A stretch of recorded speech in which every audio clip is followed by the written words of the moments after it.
Nyarlathotep por Howard Phillips Lovecraft. Nyarlathotep, el caos que se arrastra. Yo soy el último. Hablaré al oyente desocupado del vacío ardiente.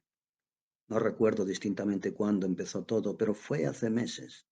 La tensión general era horrible. A una temporada de trastornos políticos y sociales se añadió una extraña y triste aprensión de un horrible peligro físico, un peligro extendido y que abarcaría todo. Un peligro como solo puede ser imaginado en los más terribles fantasmas de la noche. Recuerdo que la gente iba y venía con rostros pálidos y desencajados y susurraban advertencias y premoniciones que nadie se atrevía a repetir con plena conciencia o a reconocer en su fuero interno que lo habían oído. Una sensación monstruosa de culpa se dejaba sentir sobre el país, y en los abismos que hay entre las estrellas soplaban corrientes desapacibles que hacían que los seres humanos se estremecieran en los lugares oscuros y solitarios. Había una alteración infernal en la secuencia de las estaciones. El calor se prolongó durante el otoño de modo espantoso, y a todas las personas les parecía que el mundo y quizás el universo había pasado del control de los dioses o fuerzas conocidas a de los otros dioses o fuerzas desconocidas. Y fue entonces cuando Nyarlathotep salió de Egipto. Nadie sabía quién era, pero era de la vieja sangre nativa y tenía el aspecto de un faraón. Los Fellaín se arrodillaban cuando lo veían, y sin embargo no sabían por qué. Él decía que había surgido de la oscuridad de 26 siglos y que había oído mensajes de lugares que no estaban en este planeta. Nyarlathotep vino a los países civilizados, moreno, delgado y siniestro, siempre comprando extraños instrumentos de cristal y metal y combinándolos para formar instrumentos todavía más extraños. Hablaba mucho de las ciencias, de electricidad y de psicología, y hacía exhibiciones de poder con las que sus espectadores quedaban mudos, pero que sin embargo aumentaron su fama hasta un grado superlativo. Los hombres se aconsejaban unos a otros a ir a ver a Nyarlathotep, y temblaban. Y donde iba Nyarlathotep el descanso desaparecía porque las horas de la madrugada eran turbadas con los gritos de las pesadillas. Nunca antes los gritos de las pesadillas habían sido un problema público semejante, y ahora los hombres sabios casi deseaban prohibir el sueño en la madrugada para que los alaridos de las ciudades inquietantes fueran menos espantosos a la pálida y lastimera luna, que brillaba con luz tenue y vacilante sobre aguas verdosas que corrían bajo puentes y viejos campanarios que se derrumbaban contra un cielo enfermizo. Yo recuerdo cuando Nyarlathotep vino a mi ciudad, la grande, la antigua, la terrible ciudad de los crímenes sin fin. Mi amigo ya me había hablado de él y de la irresistible fascinación y encanto de sus revelaciones, y yo deseaba fervorosamente explorar sus más recónditos misterios. Mi amigo me dijo que eran horribles e impresionantes, más allá de mis más enfebrecidas imaginaciones, que habían sido proyectadas en una pantalla en la habitación a oscuras, cosas profetizadas que nadie, excepto Nyarlathotep, se había atrevido a hacer, y que en el chisporroteo de sus chispas allí les había quitado a los seres humanos lo que nunca les había quitado antes, y que solo se mostraban sus ojos. Y oí decir que en el extranjero se insinuaba que los que conocían a Nyarlathotep veían cosas que los otros no veían. Fue en el cálido otoño cuando yo pasé una noche con las muchedumbres ávidas por ver a Nyarlathotep. Toda una noche pesadísima, allá arriba de las interminables escaleras que llevaban a la bochornosa habitación, y con sus sombras proyectadas sobre una pantalla vi formas encapuchadas entre ruinas y rostros amarillentos y malignos que atisbaban desde detrás de monumentos caídos, y vi al mundo batallando contra las tinieblas, contra las oleadas de destrucción procedentes del espacio infinito, arremolinándose, agitándose, forcejeando alrededor de un sol que se apagaba y enfriaba.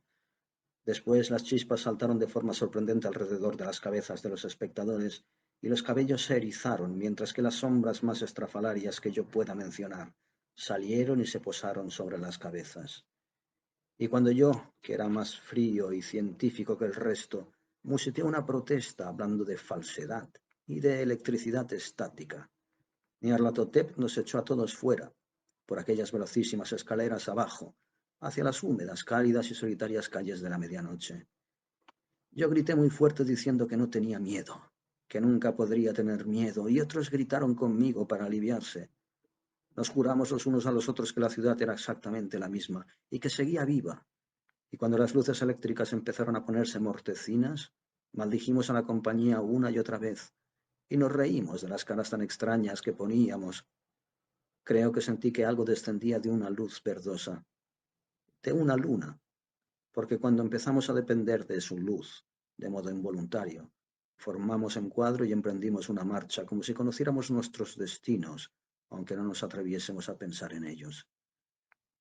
En una ocasión miramos el pavimento y vimos que los adoquines estaban sueltos, desplazados por la hierba por algún riel de metal herrumbroso que descubriera por dónde había corrido los tranvías.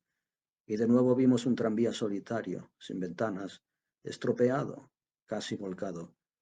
Cuando miramos en torno al horizonte no pudimos ver la tercera torre que había junto al río, y observamos que la silueta de la segunda torre estaba destrozada en su parte superior. Después nos dividimos en estrechas columnas, cada una de las cuales pareció tomar una diferente dirección. Una desapareció en una calleja solitaria hacia la izquierda, dejando solo el eco de un gemido apagado. Otra bajó por una entrada del metro casi tapada por los hierbajos, aullando con una risotada demencial. Mi propia columna fue chupada hacia campo abierto y entonces sentí un temblor que no era propio del cálido otoño, porque cuando llegamos con paso furtivo al oscuro páramo vimos que nos rodeaba un infernal brillo lunar de nieves perversas. Nieves sin sendas, inexplicables, barridas a ambos lados en una sola dirección, donde había un torbellino de lo más negro a pesar de sus brillantes muros. La columna pareció muy fina mientras caminaba pausada y penosamente, de modo soñoliento, hacia el torbellino.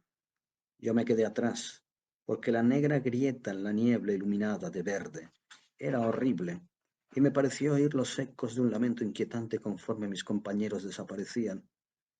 Pero yo tenía poco poder para quedarme rezagado, y como si me hubieran llamado por señas los que se habían ido antes, medio floté entre los titánicos copos de nieve arrastrados por el viento, estremeciéndome asustado hacia el invisible vórtice de lo inimaginable. Sensible a mis gritos, delirando torpemente, solo los dioses que fueron podrían explicarlo. Una sombra enfermiza y sensitiva retorciéndose en manos que no eran manos, girando sin ton ni son y dejando atrás medianoches espectrales de creación putrefacta, cadáveres de mundos muertos con llagas que fueron ciudades, vientos sepulcrales que cepillaban las pálidas estrellas y las hacían parpadear muy bajas. Más allá de los mundos, vagos fantasmas de cosas espantosas, columnas medio entrevistas de templos impíos que descansan en rocas sin nombre bajo el espacio y que alcanzan hasta los espantosos abismos que hay por encima de las esferas de luz y oscuridad. Y a través de este repulsivo cementerio del universo, un ahogado y enloquecedor batir de tambores y el fino y monótono gemido de flautas blasfemas desde las inconcebibles y oscuras cámaras que hay más allá del tiempo.